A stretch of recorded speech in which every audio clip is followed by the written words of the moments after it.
Folks, behind me is a UNS 45G, which is an 11-gallon tall, which is a really cool dimension that I've never really worked with before. And as you can see, I started playing around with some of the scape in there, some of the placement of the plants, just kind of getting things ready, but we have a busy day ahead of us, so let's get after it. Let's strip it down, and let's start from the very bottom.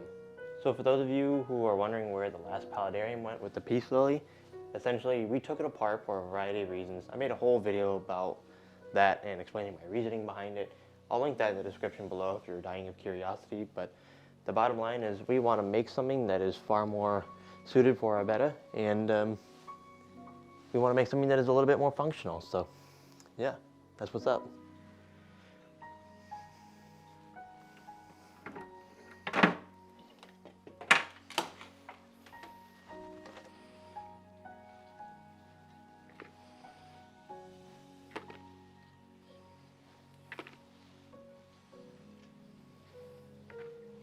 This right here is my little immersed epiphyte plant farm.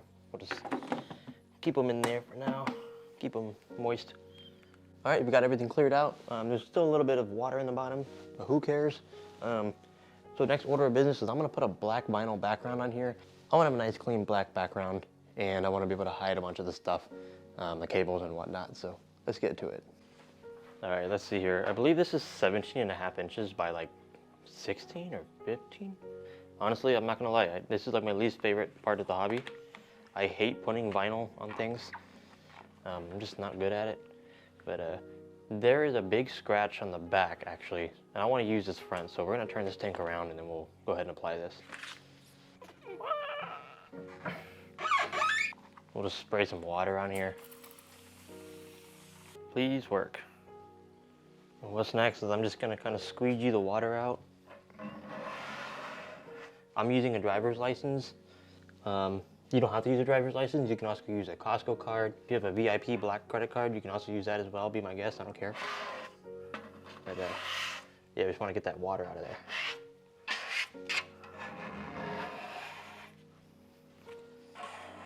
Okay, it's not quite fastening the way I wanted to. I'm just gonna use a thin piece of gaff tape on the corners.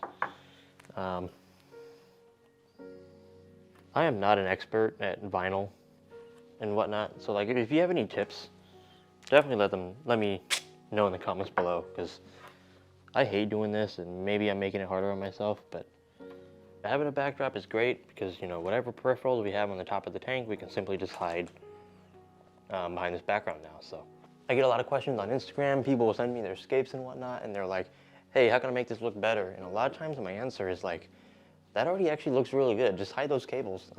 Put a backdrop in the back, and you're golden. Okay, so we have the black backdrop on. The next order of operations is we're gonna put this little diffuser in there at the bottom. All right, so we have the diffuser in there. Pretty straightforward. Just obviously make sure you keep the edges of it away from the edge of the tank, so that way, you know, when we put the substrate in, you're not just seeing PLA or plastic on the side of the tank. You know what I mean? So yeah, keep it a little bit inward. Okay, so I took a reference photo, so hopefully I can replicate what I had, but yes, please don't hit the edge. Okay, so it was something along the lines of this, but yeah. All right, we got our stones in place. Hopefully it's similar to before. So for those of you wondering, this is granite. Now, granite does not have an effect on water parameters. It is an igneous rock. It's inert for the most part. I mean, obviously it probably depends on where you get it, but granite is great. I love using granite. It's cheaper generally, at least in the Midwest where I live. But yeah, pretty solid stone. Real quick, let's take a quick break. Just hang out with the cat for a bit. Yeah, he looks tired. Lazy Saturday. Not much happening. So for those of you wondering where the short fin Betta is currently, she is in this little all-in-one UNS cube. Hey. She's hungry.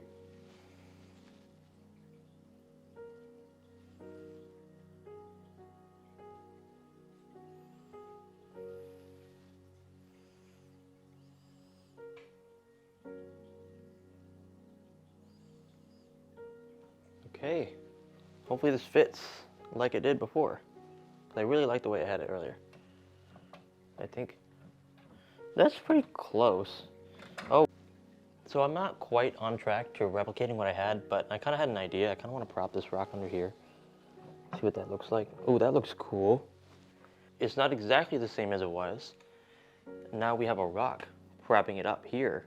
So what's next is I'm actually going to remove the wood once more, and we're going to get some substrate under there, or a nutrient base under there. All right, so we have some mesh bags here. I think you already know where this is going. We're just going to create these little bags of nutrient-rich aqua soil, and there's a multitude of reasons why I do this.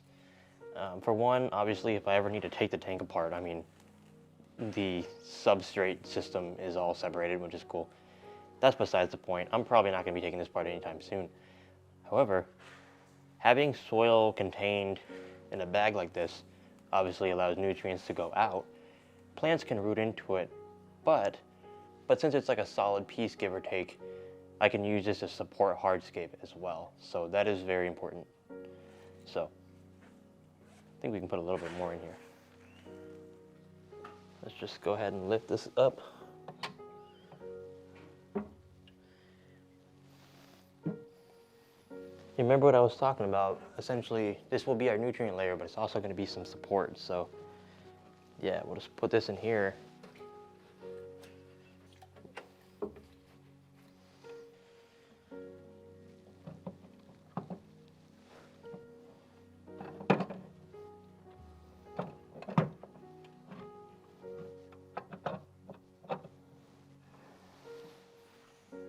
We got everything set up. This is looking really good. We swapped these two stones out. As you can see, this one was originally here, but yeah, we swapped them out. And this stone will be kind of like separated from the actual hardscape. It'll be like our point of interest on the left side.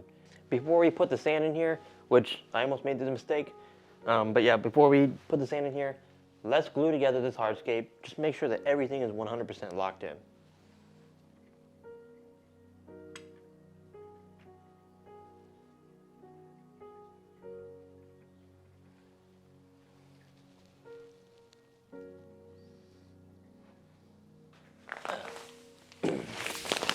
This right here is UNS Contrasand. It is Bora Ultrafine. It's pretty solid stuff. Let's go ahead and put it in here. All right, so I'm gonna go ahead and pour it in the back first. Just make sure that this hardscape gets the support that it needs. Make sure that all those gaps back there are filled in. And then we'll just basically dump in this entire bag.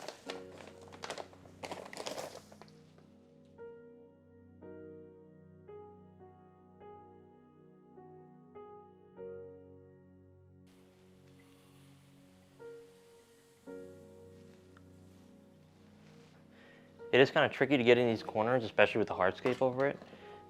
So I just kind of used a funnel. Kind of get the funnel. See, it's kind of hard to show, but yeah, I'm getting it in those little cracks back there. So, yep, there you have it. All right, so I think this looks really cool, but there is a lot of sand in here. I'm actually gonna remove just a little bit, and we should be good. Okay, so we have a lot of the hard stuff done. Obviously, right now, it just looks like a really big mess. And I'm not even gonna try to hide the fact that I make an enormous mess whenever I'm working on projects. There is just stuff everywhere. Yeah, this tank I know is not looking too neat just yet, but trust me, we'll get there. We'll clean it up. So my main concern is this section right here. I wanna be able to see more of the hardscape. But that being said, I'm not gonna mess too much with it just yet because I think when we add water, a lot of that sand will kind of compress down.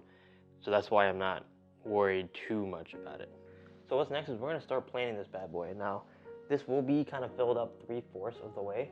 So we're gonna take care of all the underwater plants first, and then we'll fill it up, and then we'll get some of the surface level stuff. So yeah, hard part's done. Let's get to the fun part.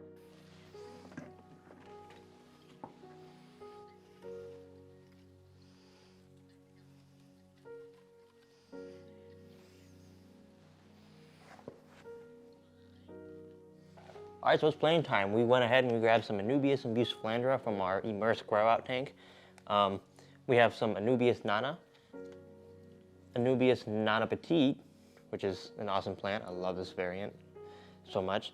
and then a variety of different Bucephalandra plants. Now, I actually don't know which species of Bucephalandra I have, unfortunately. So if you guys want to come in the comments, come in hot in the comments and let me know what I have, that would be wonderful. I'm not very well versed on Bucephalandra, so yeah, if you want to let me know what I got, that'd be much appreciated. Just to clarify, this is Gorilla Super Glue, not to be confused with Gorilla Wood Glue. A lot of people, they see me use this in the video and then they go to the hardware store and they DM me and they're like, hey, this glue isn't drying. And I'm like, well, send me a picture of it. And it's Gorilla Wood Glue, not Super Glue. So yeah, this is Super Glue. Make sure you get Super Glue. Don't just walk into the hardware store and buy the first thing with a gorilla on it, okay? So let's get onto it.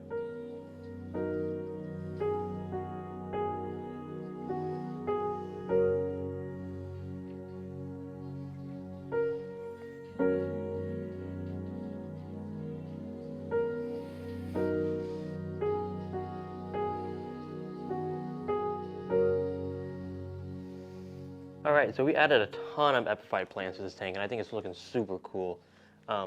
And I actually do want to add more, especially on this side right here.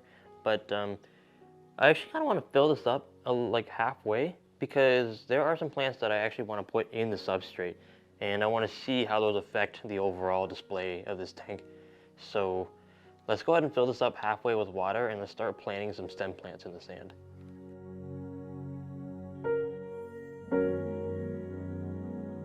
It's not looking too pretty right now, obviously. The sand is a little disturbed. But ultimately, I wanted to do this because I wanted to see what I was working with in regards to the flow of the sand. And obviously, when you do that initial fill up, sand does kind of move around a lot. So yeah, that's why I wanted to fill up, because I have some plants that I actually want to put in here.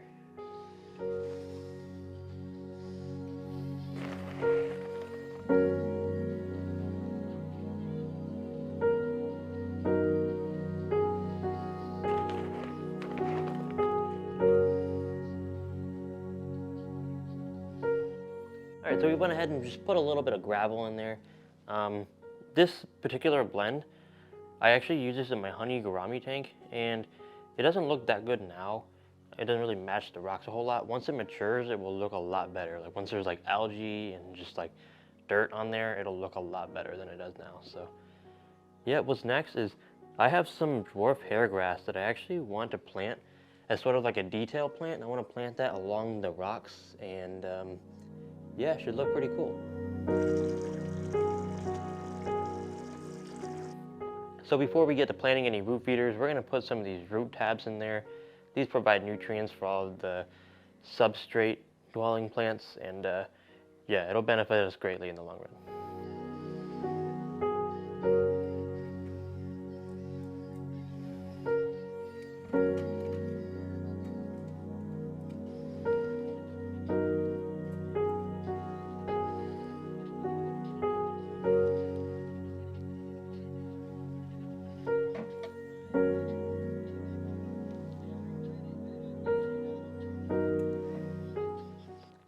Now I kind of want to come up with something that I can put here and here. I think we need a little bit more background plants. Now these background plants don't need to be very tall, because we are going to have some stuff up here coming out of the water. So yeah, let's go find a plant that we can use for that. I think I know what I want to use. Alright, so we're here at the Endler 20 long tank. This tank is awesome. As you can see, we have a peace lily in there because I needed somewhere to put it. But we have some crypt Wenty brown back here that has been spreading like crazy. So we're gonna go ahead and yank some of these out of here and yeah, see if we can grab some. Crypt Wenty bronze, or Wenty brown. Yeah. Alright, so as you can see, we have some Crypt Wenty brown. The roots are fantastic. They were doing great in the other tank. Hopefully they do just as good in here. But yeah, they're doing good, and these should be a pretty good addition to this tank. I like the sort of red coloration. It'll add color to this tank because what we have going so far is very green. So it's funny because the gateway, like getting into this hobby, is incredibly expensive, or it can be. Not that you can't ball on a budget, you definitely can. But yeah, the more you do this and the more you grow out plants, it does get easier and it does get cheaper because you kind of just have a lot of the things lying around. And you know, assuming that you have grow out tanks and all that stuff, it does get easier for sure.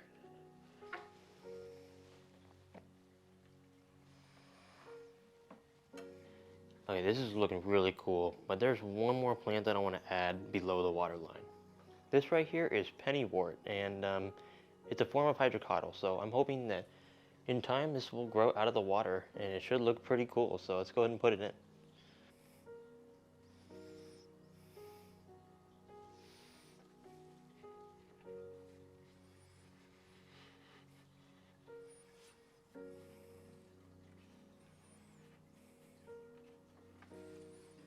Yep, looking cool. So I think what's next is let's just fill this up with water, and yeah, we'll go from there.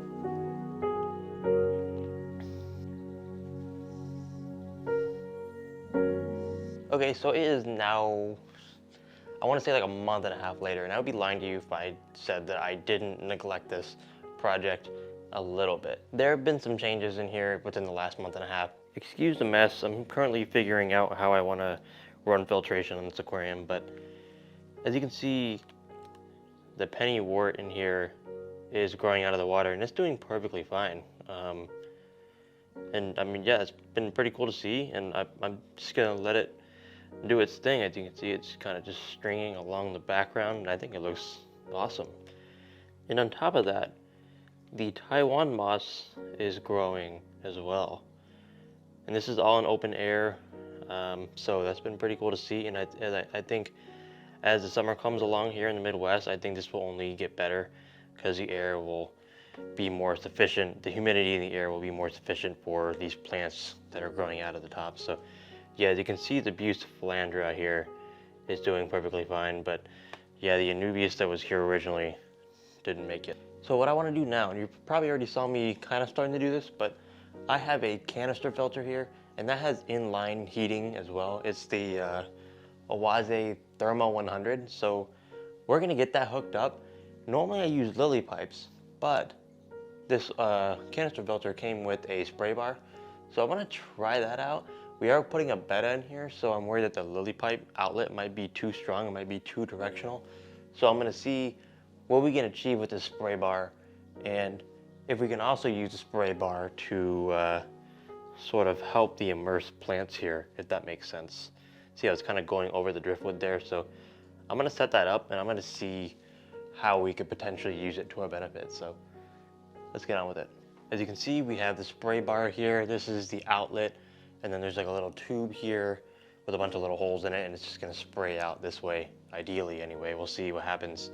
I'm not sure what the pressure is going to be like, but there is a control valve here, and I have it set all the way to minimum, so it should be somewhat subtle. And right here we have the inlet, and the supplied tube is too long. I'm pretty sure they make it longer than needed, so you can kind of adjust it according to the height of your tank. So let's go ahead and cut this down and get this in there. So it'll be roughly here. The sand is sloped in the back, so I want the outlet or the inlet to be like kind of around here, maybe there. I'll start with this bottom one first. I'm just gonna kind of eye it, but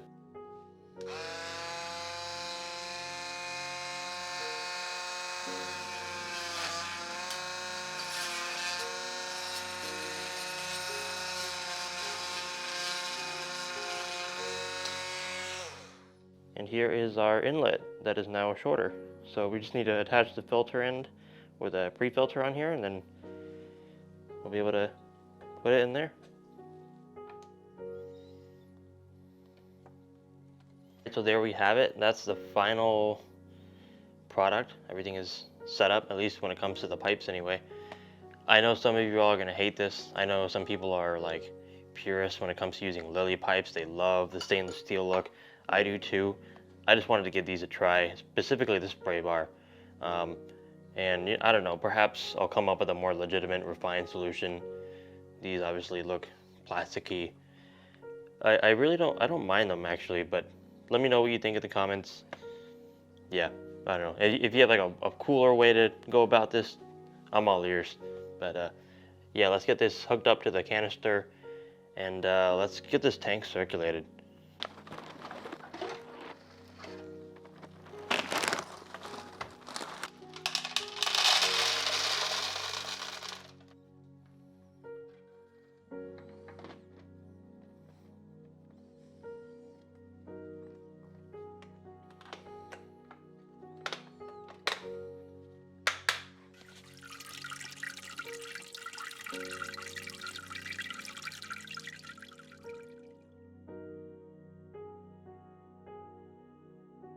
Okay, it has now been 2 weeks later after adding the filter. This tank is now pretty much on point when it comes to parameters. We are good to add a fish here. Granted, the filter was only running for 2 weeks, but the tank had been establishing for a month prior to adding the filter, so that does certainly help. So as you can see here, the pennywort has made its way out of the water. And this actually isn't its immersed form. This is still like its submerged state, but it's humid enough within this box area, especially with the spray bar, that it's managing above water. But that being said, I kind of want to get this back underwater. I'm going to spread it out a little bit more. I'm going to trim it and kind of get it coming out of the back and whatnot. And then as far as the little land feature goes, I want to plant some of this asparagus fern and kind of create a land feature. And I think having this asparagus fern will much more accentuate the land feature more than the pennywort will. Granted, the pennywort will still make its way out of the water at some point. As it always does, it loves to grow up and out of the water, and especially in shallow areas. But yeah, I think this asparagus fern will look really cool, so let's give it a shot.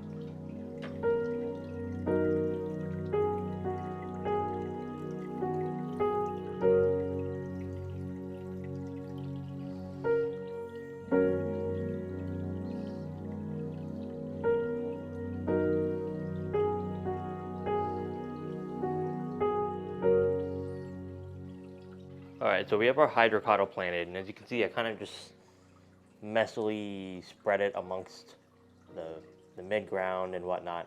And yeah, I think that'll fill in nicely. We'll see. Pennywort can be very, what's the word? Unpredictable, if you will. So we'll see what happens. I might end up liking it. I might end up not liking it. But yeah, I think removing that plant really helps accentuate the land feature a bit more, and we'll be able to highlight more of the moss. Look at that beautiful philander there. It's growing new leaves. That's cool. But yeah, we'll be able to see more of the Taiwan moss. So yeah, I think it should work out pretty nicely. Alright, so as far as placing the asparagus fern, I don't have anything really that specific planned, but there's a little notch here in the wood. I was gonna definitely plant some here.